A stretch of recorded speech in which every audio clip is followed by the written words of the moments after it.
اگر آپ کو کبھی کڑھائی کا شوق ہو یا سلائی کا یا کسی بھی چیز کا، تو اس میں اس کام کو کرتے وقت بھی آپ اللہ کا ذکر کر سکتے. فراغت میں آپ کر لیں اگر سلائی کڑھائی آتی ہے آپ کو، لیکن ساتھ اللہ کا ذکر جاری رکھیں. اسی طرح کچھ سنتے رہیں، یعنی کچھ نہ کچھ، جیسے ٹیپ آن کر لیں اور آپ ساتھ کام کر رہے ہیں اور ساتھ آپ اللہ کا کلام یا کوئی بھی اچھی چیز، کیونکہ اب اس دور میں تو بہت سہولت ہو گئی. میرے والد بتاتے ہیں کہ جو میری دادی تھی وہ میرے دادا کے ساتھ جب کبھی باہر کھیت میں کام کرنے کے لیے جاتی تو ان کے ہاتھ میں ہمیشہ کتاب ہوتی تھی، اور وہ درخت پر کتاب کو رکھ دیتی اور ساتھ کوئی کام کروانا ہوتا کرواتی، اور اس کے بعد جو ہی فارغ ہوتی فوراً جا کے کتاب نکالتی اور فوراً پڑھنا شروع کر دیتی. اور یہ وہ دور تھا کہ جب ابھی علم بہت عام نہیں تھا اور اتنی فیسلٹیز نہیں تھی، صرف خواتین گھروں میں پڑھنا لکھنا جان لیتی تھی اور اس کے بعد پڑھتی رہتی تھی. اور پھر اس طرح ہوتا تھا کہ جو بھی ان کے ارد گرد کی کوئی خواتین ہوتی تھی، ان کے پاس کوئی بھی آ کے بیٹھتا تھا تو اس کو بھی ساتھ پڑھنے میں شریک کر لیتی تھی.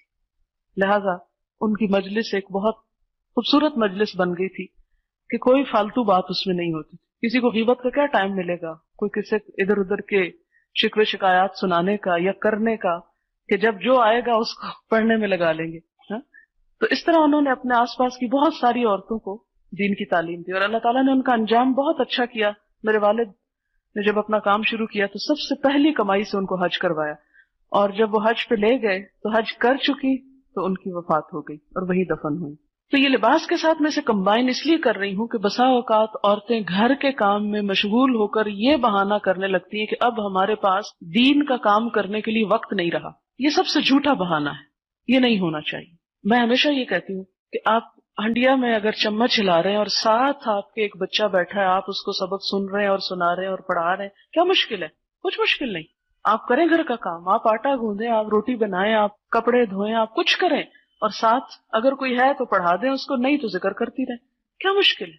آپ اپنی اس دنیا میں اپنی آخرت کما سکتے ہیں. لیکن ہم عموماً ان چھوٹے چھوٹے ٹپس کو بھلا دیتے ہیں اور بہت سا وقت اس انتظار میں گنوا دیتے ہیں کہ کوئی اچھے دن آئیں گے جب ہم فارغ ہوں گے پھر ہم دین کی خدمت فرمائیں گے. وہ دن نہیں آنا. وہ دن آج سے ہی آئے کہ کوئی پاس بیٹھا ہے، بس میں آپ بیٹھے ہیں، چل رہے ہیں، بات کر رہے ہیں، کہیں نہ کہیں کوئی اچھی بات آپ کرتے چلے جائیں، سیکھتے چلے جائیں، سکھاتے چلے جائیں. کہتے ہیں نا کہ دنیا اور دنیا کی ہر چیز ملعون ہے سوائے اللہ کے ذکر کے. سیکھنے والے اور سکھانے والے کے سب بیکار ہے. یا سیکھنے والے رہیں یا سکھانے والے. اگر یہ دونوں کام نہیں ہو سکتے تو اللہ کا ذکر کرتے رہیں. سکھانے کے لیے ضروری نہیں کہ آپ ایسی مجلسی جمائیں تو آپ سکھا سکتے ہیں. کچھ چھوٹی چھوٹی چیز، چھوٹی چھوٹی بات، تو یہ سب چیزیں جو ہے آپ کے لیے صدقہ جاریہ بن سکتی ہیں.